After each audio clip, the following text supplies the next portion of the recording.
Labadiena, brangus mūsų laisvai ir kritiškai laidos žiūrovė. Šiandien mes su profesoriumi Gintautu Mažeikiu tęsime mūsų pokalbius ir tema bus Rusijos valdžios, Rusijos Putino Kremliaus režimo vertikalė. Kaip ji veikia? Mes norėtume analizuoti šį fenomeną ir geriau suprasti paties režimo vertikalės veikimo mechanizmą, principus, kaip pavyksta keletą dešimtmečių išsaugoti šiam režimui savo valdžią, savo diktatūrą. Reikia pastebėti, kad nuo Putino atėjimo į valdžią neišsyk prasidėjo diktatūra, įvyko transformacija, pradžioje buvo autoritarinio režimo požymiai, bet jokiais būdais dar ne diktatūra, nes Maskvos knygynuose galėjai gauti labai įvairios literatūros, kurios šiandien turbūt jau lentynose nepamatysi, laisvai veikė istorikai, kurie tyrinėjo stalinistinius nusikaltimus, galėjo veikti įvairūs oligarchai, kaip Khodorkovskis, ir po to pamažu vyko didelės transformacijos, režimas stiprėjo ir galiausiai tikriausiai mes galėtume tokią atskaitos lūžio tašką pastebėti, kuomet jau autoritarizmas dingsta ir pereinama į atvirą diktatūrą, kuomet tokie kritikai Kremliaus kaip Nevzorovas, Garis Kasparovas jau nebegali būti Rusijoje šalyje, nebegalima kritikuoti ir sugriežtintas terminas, kas yra tas užsienio agentas, žmonės suiminėjami. Taigi, profesoriau, kaip jūs galvojate, kur čia paslaptis šitos vertikalės veikimo, kaip jis taip ilgai išsilaiko? Visų pirma, šiuolaikinė politinė filosofija aiškiai atskiria demokratinę tokią savivaldą, kuriai būdinga horizontalė, o horizontaliai dar gali būti būdinga įvairovė. Tas kartais vadinama multikulturalizmu, bet čia ir panašus ir skirtingi terminai, šiaip ar taip įvairovė, kokie tik norite, lyčių, kultūrų, kalbų, gyvenimo stilių, politinių pažiūrų, jie visi tarpusavyje kovoja ir Lietuva yra tokia, sakyčiau, įvairovės šalis, nėra klestinti įvairovės šalis, bet vis dėlto pasukusi įvairovės link. Ir įvairovės šalims būdinga tai, kad vystosi labai daug įvairių sektorių ir kartais labai sėkmingai vystosi tie sektoriai. Bet įvairovės visuomenė nėra gabi mobilizacijai. Paprastai įvairovės visuomeniai būna silpnos vyriausybės, amžinai triukšmas, skandalas, vieną nuima, antrą, Italija yra įvairovės visuomenė. Dabar jau ir mūsų. Lietuva pasuko šito Italijos keliu, paprastai vyriausybės gerai, kad laikosi 2 metus, tai čia yra super gerai, apie 4 metus reikia tik pasvajoti, skandalas lydi skandalą, tai čia yra įvairovės demokratinė visuomenė. Ji turi savo daug privalumų, nes nevyriausybinės organizacijos gerai vystosi, kultūros organizacijos, ir turi savo labai didelius trūkumus. Pats didžiausias trūkumas yra tai, kad jinai yra mobilizacinių požiūrių neefektyvi. Mūsų Lietuvos visuomenė mobilizacinių požiūrių dar neįrodė savo efektyvumo, bet atrodo, kad galėtų būti neefektyvi. Ir tai reiškia įvairių krizių metu. Tos krizės gali būti įvairios, ir pandemija, ir ekologija, nebūtinai karas, bet kokiu atveju ir karas taip pat. Ir kas būdinga priešingai, mobilizacinė visuomenė, ji labai greitai kūrė vertikalę. Ir vadinasi, idealiu atveju turi būti labai charizmatiškas lyderis arba stiprus valingas lyderis, kuris sugeba užtikrinti greitą mobilizaciją ir problemų sprendimą ir neleidžia visai šitai biurokratiniai, demokratiniai visuomeniai ilgą laiką rietis, triukšmauti ir nieko nespręsti. Valdžios vertikaliai būdingas vadinamas sprendimo valia, decizionizmas. sprendimo valia, decizionizmas, tai jų milžiniškas pranašumas, gali nuspręsti. Tiesa, jeigu valdovas yra kvailys ir idiotas, tai tas decizionizmas, tie sprendimai valingi, veda visą šalį ir visus žmonės į pražūtį, į košmarą. Vadinasi, viskas labai priklauso nuo subjektyvios valdovo valios, kas jis toks yra.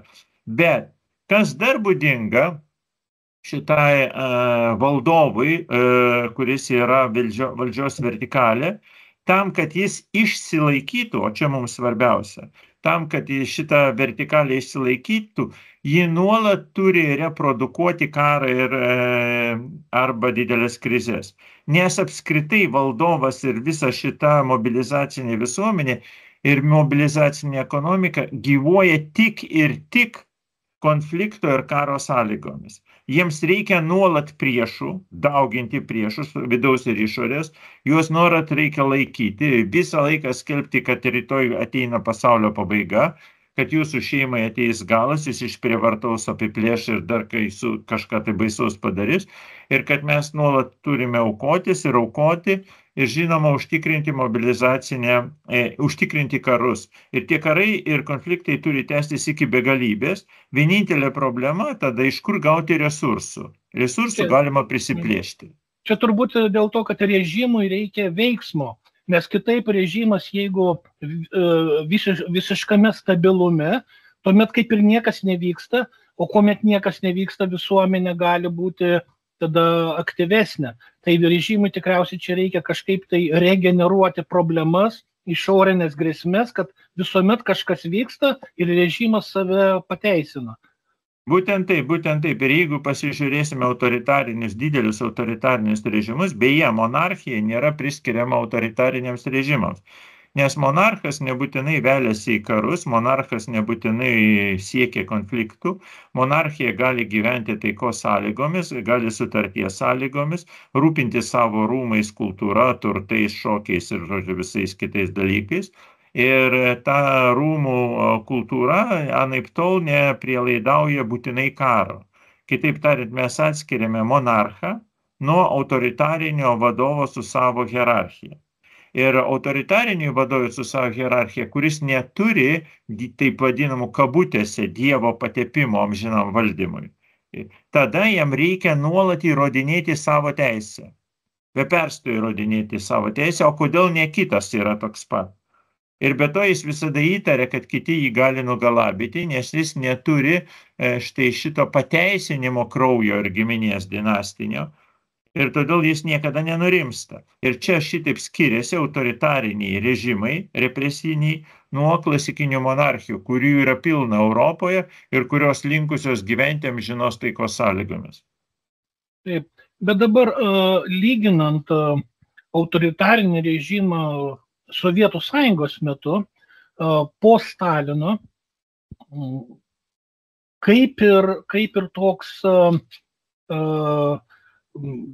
atšilimas ir tas Chruščiovo laikotarpis, o paskui jau Brežnevo laikotarpis, kuomet niekas kaip ir nevyksta, bet Sovietų Sąjunga nesubyra, laikosi, cenzūra veikia, sienos uždarytos, keliavimas suvaržytas, turim tik tai vieną plačiąją tėvynę, motiną Rusiją, su likusiom prijungtom respublikom. Ir štai kažkaip tai vis dėlto sovietmečių galėjo veikti autoritarinis režimas po Stalino be kažkokių karų. Vienas karas vis dėlto atsirado, Afganistano. Ir yra interpretacijų, kad jis ir vedė prie Sovietų Sąjungos žlugimo. Bet gal vis dėlto didesnis postūmis buvo Gorbačiovo perestroikos permainos. Ir tas pats Putino režimas, jis iki karo Ukrainoje funkcionavo kaip autoritarinis be didelių karų. Turėjom okupaciją Abchazijos ir Osetijos, Gruzijos problema. Čečėnijos karas. Vis dėlto yra tie karai. Tik tai tokio didelio maštabo nebuvo. Aš norėčiau prie Sovietų Sąjungos grįžti todėl kad čia yra toks reikšmingas, sakyčiau, reikšminga organizacija. Dabar aš nekalbu apie okupacijas ir kitus, žiūriu vien tik tai politinės organizacijos požiūriu. Iš tiesų Stalinas gyveno pagal tą apibrėžimą, kurį mes įsivedėme, kad jis nuolatos vykdo ir skatina karus, ir išorinius, ir vidinės represijas. Ir šito dėka, išorinių karų ir represijų dėka, mobilizuoja visuomenę, kuria mobilizacinę ekonomiką ir veikia taip, kaip mes apibūdiname. Tačiau štai ateina Chruščiovas, nesvarbu dabar kaip ateina, kokiu būdu ateina, ir jis bando liberalizuoti, bet dėl visokių vidinių intrigų vos neįsivelia į didįjį karą, bet čia jau truputį dėl kitų priežasčių su Jungtinėmis valstijomis Karibų krizė. Ir pakankamai greitai po Karibų krizės yra nuverčiamas. Vienas iš retų atvejų, kada Sovietų Sąjungoje, kas nors ir Rusijoje, taip pat kas nors yra nuverčiamas ir beje pakankamai taikiai nuverčiamas. Ir tą vietą užima Brežnevas. Tačiau dabar iš tiesų Afganistano klausimą palikime su klaustuku, čia ir taip ir ne galima svarstyti, bet Brežnevo valdymo laikotarpiui būdingas ne autoritarizmas, ne vieno asmens autoritarizmas, o vadinamo komunistų partijos politinio biuro autoritarizmas. Tai vadinasi, ten yra visa grupuotė asmenų su klientais, kurie tenais yra po to mažasis politinis biuras, išplėstinis politinis biuras. Žodžiu, ten pasirodo įvairūs variantai, bet kokiu atveju tai buvo lyg ir demokratijos imitavimas.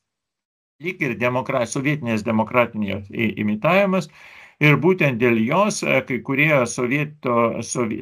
taip vadiname, asmenys jaučiantys Sovietų Sąjungai nostalgiją, būtent prisimena štai šitą orientaciją į gerovę ir tai, kad vidinių priešų lyg ir nebuvo ieškoma. Na, aš nesakyčiau visai taip, todėl kad atskirais po Brežnevo mirties iš karto, pavyzdžiui, kai tik tai ateina Andropovas, tai Andropovas jau pradeda ieškoti vidinių priešų. Ir tuo metu dar ir vykdo ir suintensyvina karą Afganistane. Kitaip tariant, Andropovas lyg ir pasirenka tokį švelnųjį stalinistinį režimą.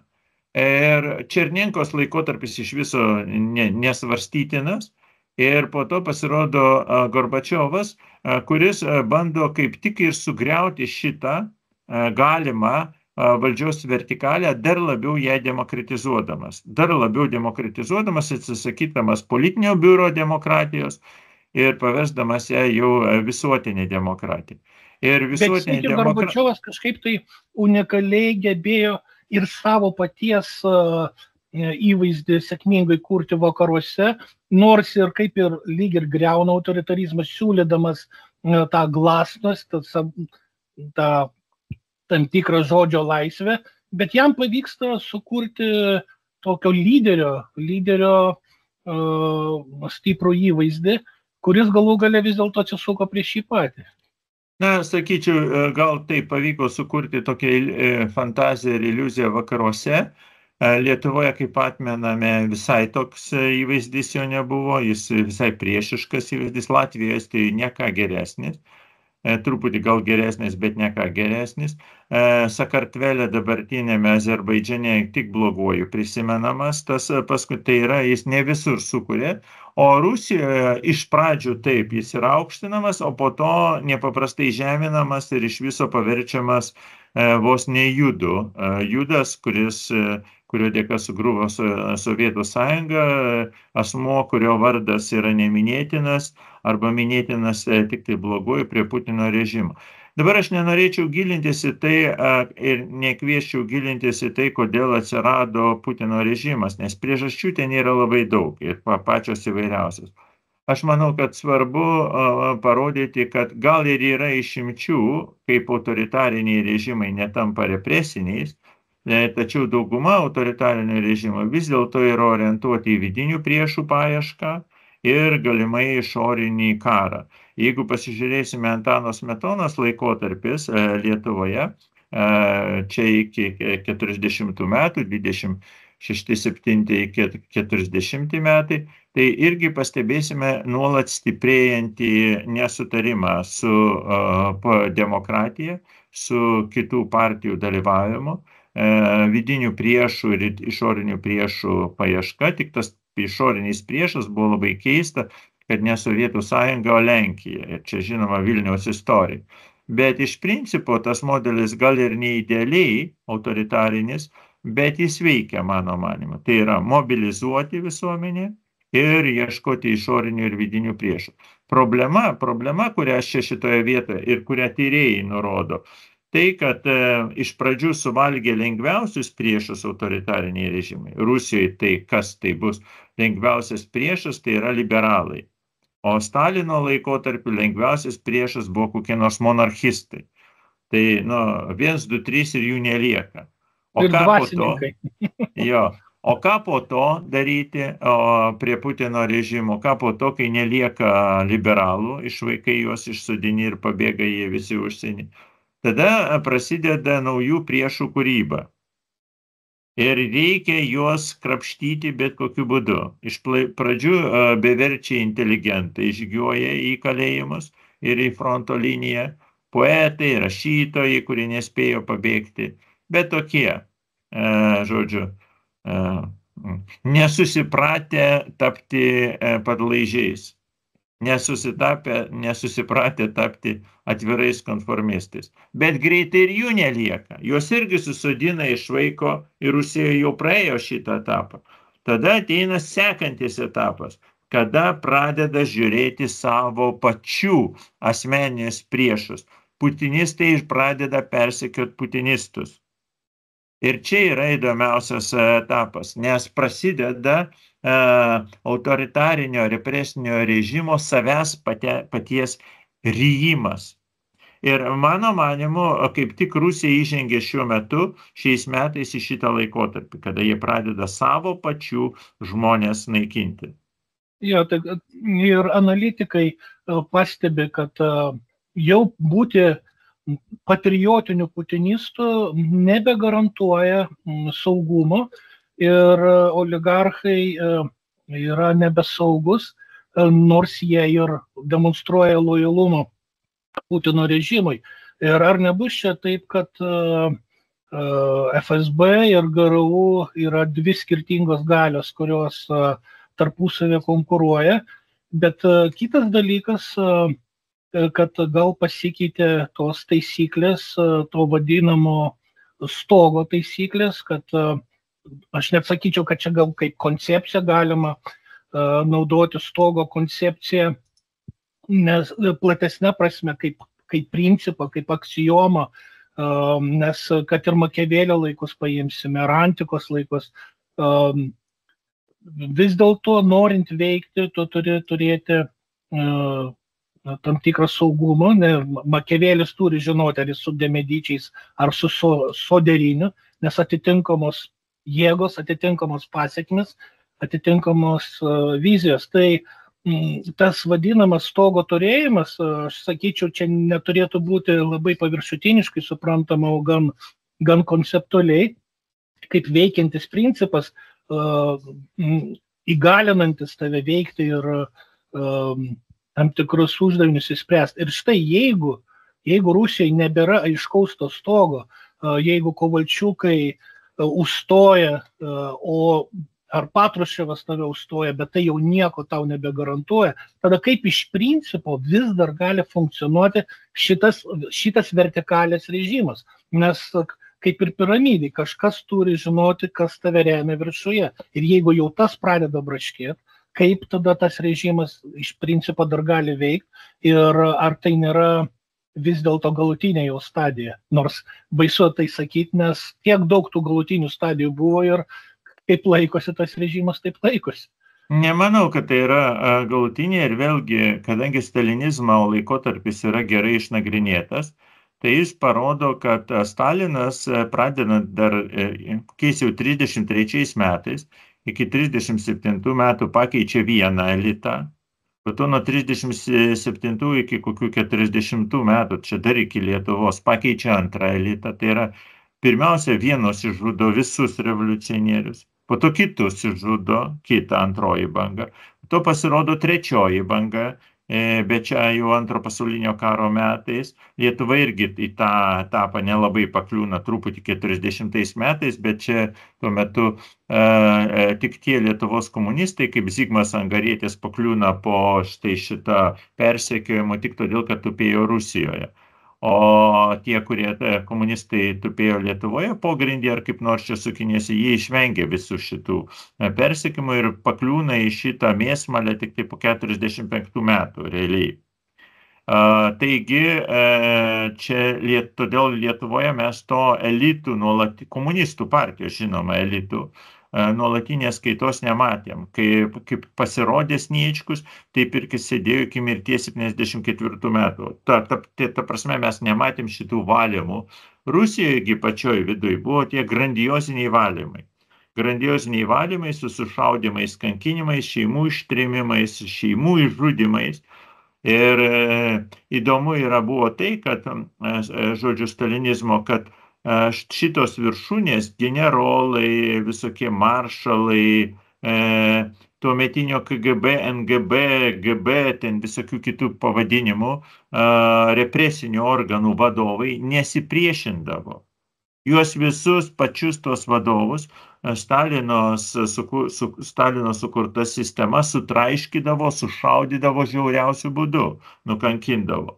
Kitaip tariant, neveikė tas mechanizmas, kad, pavyzdžiui, kaip jūs, Tomai, sakot, atėjom pabaigą, kad čia jau paskutinė stadija. Ne, nėra šitos paskutinės stadijos. Paskutinė stadija yra tik tai tada, kai miršta pats autoritarinis lyderis. Dabar su ta mirtimi irgi labai įdomu, Staliną, įsivaizduokime, nunuodijo, aš įsivaizduoju, kad vis dėlto jį nunuodijo, o nenumirė į savo paties mirtimį. Nors jo sveikata greičiausiai buvo ganėtinai prasta, jis buvo labai didelis rūkorius ir ten turbūt plaučių problemų. Na, vis dėlto ten randama įrodymų, kad galėjo būti nunuodytas, bet mums dabar net tiek svarbu.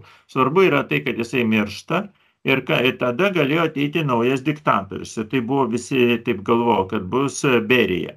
Bet kas atsitinka, Žukovas, antro pasaulinio karo maršalas, tada, žinoma, pasitaręs su kai kuriais politinio biuro nariais, tokiais kaip Chruščiovas, ir ne tik juo, jis organizuoja visų saugumiečių, kurie užtikrino Berijos saugumą, suėmimą ir sušaudimą per vieną dieną. Netgi ne per vieną dieną, per pusvalandį.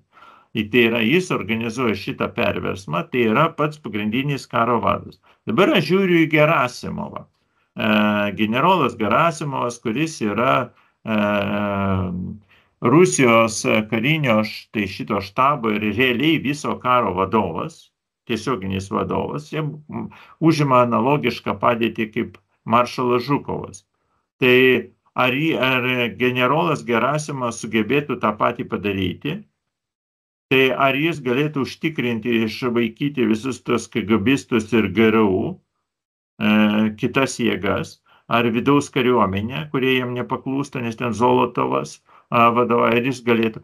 Aš tuo labai abejoju. Aš manau, kad Kremlius pasimokė iš šito Žukovo istorijos ir dabar Putinas sukuria tokias atsvaras, ne atsvaras, lygsvaras, ne demokratinė prasme įstatymus leidžiamoji, įstatymus vykdančioji valdžia, o jėgų arba jėgos organizacijų prasme, kad kurią atsvertų. Tai kad jos būtų pakankamai lygiavertės ir nei viena iš jų negalėtų laimėti. Manau, kad Putinas iliuziją kūrė. Vis tiek kariuomenė yra kariuomenė ir jeigu jai reikėtų, jinai tikrai nuverstų ir visus šitos FSB ir GRU ir visokius kitokius, bet šiai dienai aš nematau nie mažiausio požymio. Po Prigožino susprogdinimo lėktuve aš nematau jokių variantų, kad kas nors, ką nors prieš šitą vertikalę darytų. Ta vertikalė atrodo nepaprastai stipri ir jokių gerų naujienų šia prasme netenka sakyti. Dar blogesnė mano būtų prognozė, kad dabartinės derybos su Donaldu Trumpu apie taiką yra iliuzija. Kodėl iliuzija? Todėl, kad represinė mašina, kuri yra paleista, be represijų nebegali gyventi. Kitas dalykas, kad šitos represijos vienu metu gali būti nukreiptos ne į išorę, o padidintos represijos į vidų. Irgi taip gali būti. Taip, bet dabar kalbėdami apie išlikusią stiprią vertikalę šito Kremliaus režimo, dar galima pastebėti galimybę, kaip jis gali pradėti braškėti, būtent, kad ne tik vidinės institucijos, ten ar FSB ar GRU tarpusavį konkuruoja ar naikina oligarchą, bet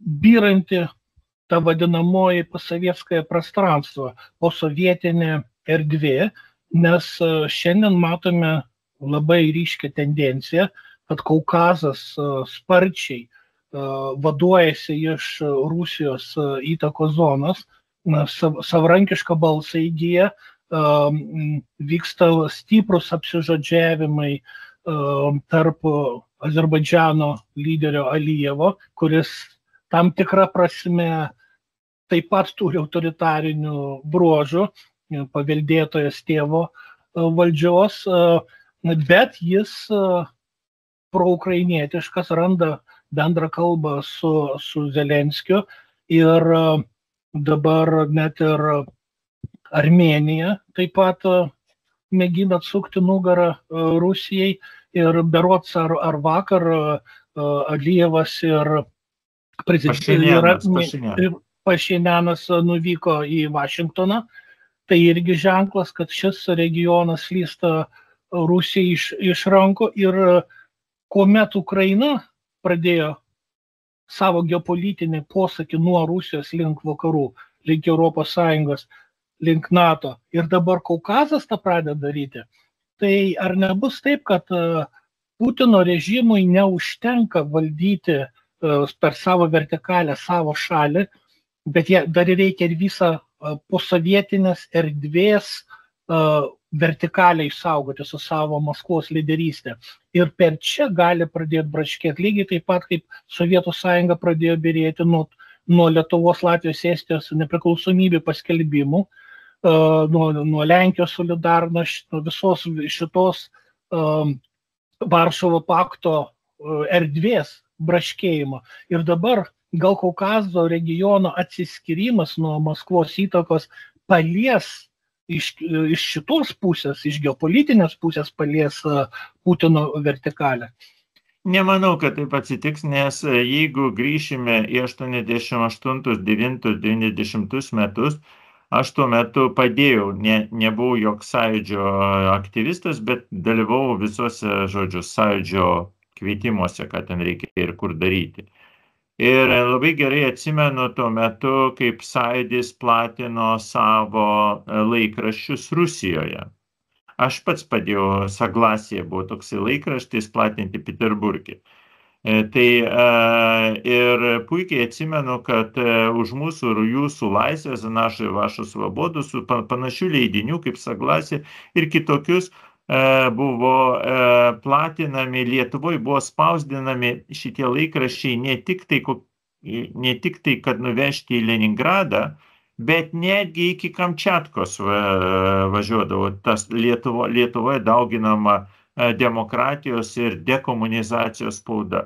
Kitaip tariant, Lietuva per spaudą, per savo agitaciją vykdė tokį grandiozinę intervenciją į visą šitą komunistinę erdvę ir norėjo ją reformuoti, kada vykdė šitą intervenciją ne nacionalistiniu, o demokratiniu keliu. Ir panašiai elgėsi, turėjo savas istorijas ir Latvijai, ir Estai, ir tuo metu prabunda tie demokratiniai frontai, pavyzdžiui, Baltarusijos demokratinis frontas atsiranda, Šuškevičius ir ten visi kiti, nelabai stiprus tiesa, bet kokiu atveju mes matome, kaip elgėsi Baltijos šalys. Jos tengiasi demokratizuoti Sovietų sąjungą. O kaip dabar elgėsi Kaukazo respublikos, tas pats Azerbaidžanas? Jis nesiekia nieko demokratizuoti Rusijoje. Ten yra tik tai taip remti savo pačius azerbaidžaniečius, kurie yra Rusijoje ir kurie užtikrina prekybą Azerbaidžano Rusijoje. O rusai, matydami Alijevo ir jo viso,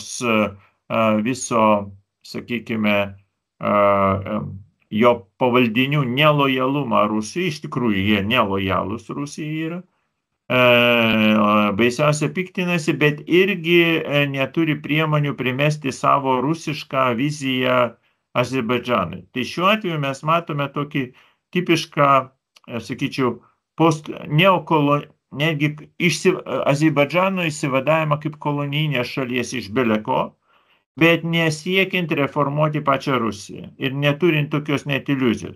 Tiesa, Azerbaidžanas, kada mes kalbėjom, kad tironija būtinai nori karo, yra tų momentų, Azerbaidžanas iš karto įsivėlė ir galų gale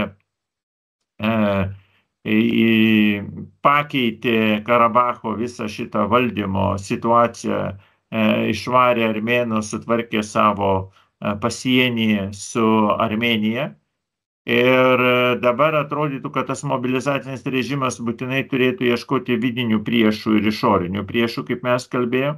Tačiau nėra visai taip. Iš ties Azerbaidžane ten prieš Alijevą nepašnekės, iš karto keliausi į kalėjimą.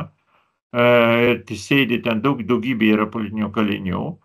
Bet kitas dalykas, kad Alijevai sugebėjo sukurti savo dinastiją. Ir dinastija nesiekia tokio brutalumo, dinastija yra taip pat susirūpinusi savo rūmų kultūra ir rūmų aplinka.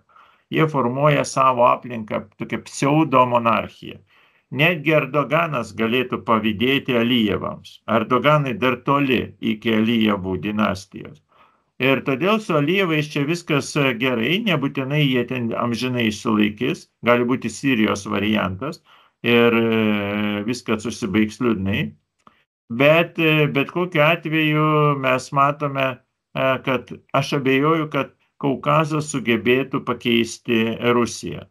Neįvyks tokio, nors Rusija neabejotinai, kad turėti ir išlaikyti Kaukazą savo įtakos zonoje yra nepaprastai svarbu ir kai jie supras savo pralaimėjimą pirmiausia Armėnijoje, tai veikiausiai Armėnijoje pabandys organizuoti perversmą. Nuversti Pašinjaną ir pakeisti visą Armėnijos vyriausybę. Nežinau, kaip jie tai padarys, ar jiems tai pasisteks.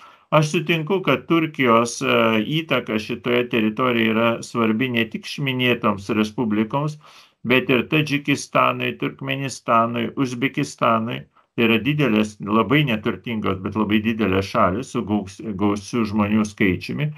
Ir visi jie kartu veikia Rusijos vidinę migraciją, pavadinkime. Todėl, kad migrantų iš minėtų šalių yra nepaprastai daug. Toje pačioje Maskvoje sunku dabar, nėra tikslios statistikos, bet spėjama, kad jų galėtų kartu būti iki 2 milijonų, ar ne daugiau kaip 2 milijonai. Tai yra didžiulis žmonių skaičius, kurie iš principo gali organizuoti riaušes ir net pilietinius susidarimus, pilietinius karus pačioje Rusijoje. Tai čia yra Rusijos silpnybė, bet aš nematau, kad šitas mechanizmas, karo su migrantais mechanizmas, Rusijai jau būtų užvestas. Ten visą laiką, sakyčiau, smilksta šitas konfliktas, bet jo nėra dar. Bet daug rasizmo pastebėta.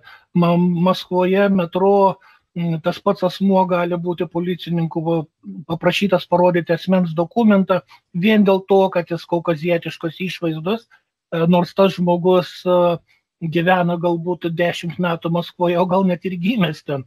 Ir pagal rasistinį principą, reiškia, saugumo tarnybos policija Maskvoje ir turbūt ir kitose miestuose vykdo tam tikrų, naudojasi kaip kriterijum, ką dažniau tikrinti, ką rečiau. Ir tai sukelia tokį ir nusivylimą, ir pasipiktinimą tų žmonių tarpe. Tai tos bendruomenės abejotinai ir labai lojalios tam režimui.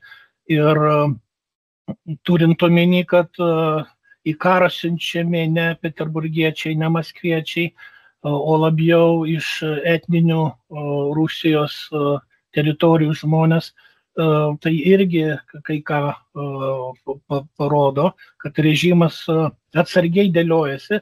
Bet aš dar noriu paklausti tokį dalyką. Dabar, kai Baltieji rūmai su Trumpo lyderystė rodo tokį aktyvumą su Putinu dėrėtis dėl paliaubų Ukrainoje ir kuomet Zelenskis radikaliai pakeitė savo retoriką nuo to, kad mes negalime su šituo diktatoriumi dėrėtis, į tai, kad turime su juo susitikti, nes nesusitikus nesusitarsime.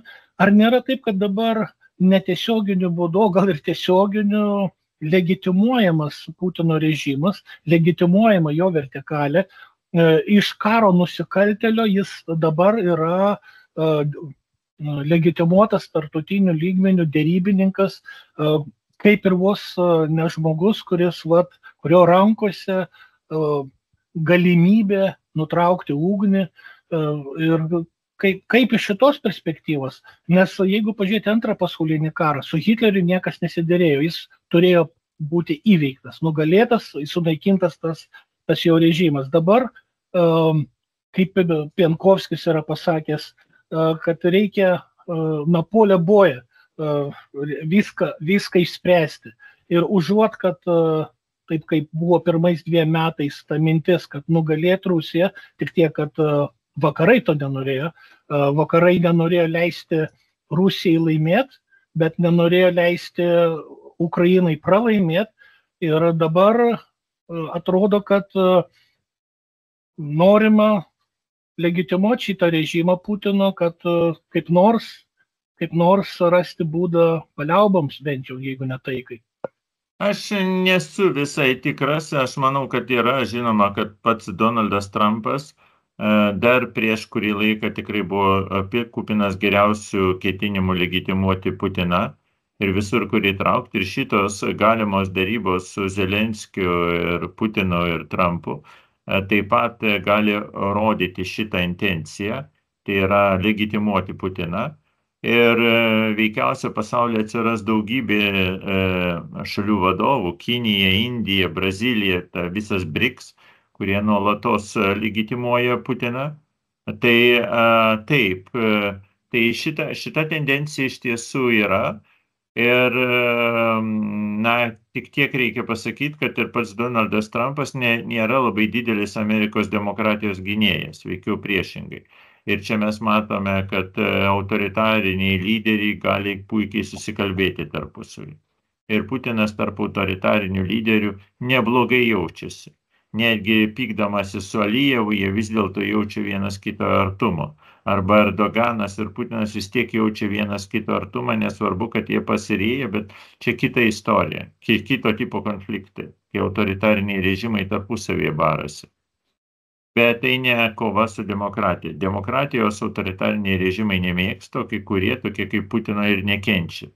Bet dabar grįžkime ir prie antros versijos. Tai viena versija, Tomai, aš sutinku, ką jūs sakot, kad jis gali būti legitimuotas ir čia užmirškime etiką ir moralę. Taip, žudikas, legitimuotas ir dar gėlių puokštės jam gali būti įteiktos ir medalis koks nors už taikias veiklas. Pasitaiko tokių baisių dalykų istorijoje. Tačiau yra ir kita versija, kuri jau to paties Pienkovskio ir ne tik jo buvo išsakyta jau daug kartų kartota. Tai vadinasi, kad vakarai naudoja taip vadinamą kinietišką tūkstančio įpjovimų taktiką. Tai vadinasi, kada tu negalėjai nugalėti iš karto stipraus priešo, tai reikia jį nuolat silpninti. Po truputį silpninti. Tai yra, tai prispausti, tai vesti sankcijas, tai užtęsti šitą karą. Ir atrodo, kad Kinija, kuri netiesiogiai palaiko Rusiją, ir ten slapta remia viskuo, kuo tik įmanoma, o kartais ir neslapta. Tai šituo atveju ji irgi laikosi to paties principo, kad Rusiją reikia sunaikinti. Ir kaip ją gali sunaikinti? Jos neįmanoma sunaikinti užpuolus tiesiogiai. Jinai turi daugybę branduolinių ginklų, vandenilinių bombų ir visokių kitokių baisių dalykų, kuriais gali sunaikinti žmoniją daugybę kartų. Tai vietoje to, kad Rusija būtų atakuojama, štai šitaip jį visą laiką, žodžiu, truputį po truputį silpninama, manant, kad tokiu būdu ji ilgainiui taps tokia silpna, kad tiesiog paprašys Kinijos ar vakarų tokios totalinės pagalbos, kad gelbėkit mus, kaip 91 metais valgyti nebeturim ko, ekonomika mūsų nebeveikia, bankai griūna ir mes norime, kad arba čia būtų vien tik Kinijos bankai, arba amerikiečių bankai. Tai čia yra kita dar versija, kita galimybė ir tada, bet jie sako tokio, kad šiuo metu karas nesibaigs, nes Rusija dar nėra pakankamai nusilpusi, ji yra dar pakankamai stipri. Ir aplamai jos ekonomikai pervesta į karo režimą. Jei kaip ir reikia kariauti, nes kur dėsi amuniciją pagaminti. Tik tai problema tai, kad šitas tankų ir raketų gamyba iš tiesų įtraukia daugybę žmonių ir jie gauna šitos atlyginimus, didžiulius atlyginimus. Jų šeimos turėtų klestėti, bet atsiranda viena problema, kad už tuos pinigus kažką turi nusipirkti. Ta prasme, o ką daryti su šitais pinigais, kuriuos tu uždirbai? Jeigu parduotuvėse kainos auga, ten infliacija maisto yra iki 30%. Tai yra metinė infliacija. Tai yra paprastam žmogui, tai yra, jeigu pas tave nėra labai didelių atlyginimų, yra košmaras. Turbūt vartojimų prekių galbūt mažesnė, 8%, 15%. Infliacija. Bet ji yra pakankamai didelė ir jinai nuolat ėsdina, suėda jų gautas pajamas ir tie žmonės, kurie karo sektoriuje, iš tikrųjų ir toliau nepajus nieko tragiško.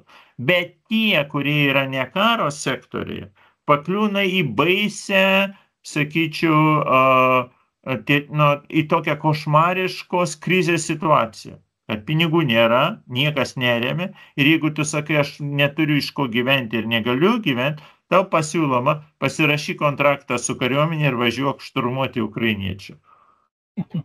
Taip. Na kągi, buvo iš tikrųjų įdomu analizuoti šitą vertikalės mechanizmą. Aš manau, kad naujienų bus greitai daug daugiau. Šiais laikais labai ilgai nereikia laukti pokyčių, įvykių. Anksčiau reikdavo laukti 10-20 metų, kol išeitų knyga, kad kažką sužinotum, kaip veikia nacių režimas. Dabar mes jau tą pačią dieną žinome, ką Putinas su Trumpu kalbėjo telefonu.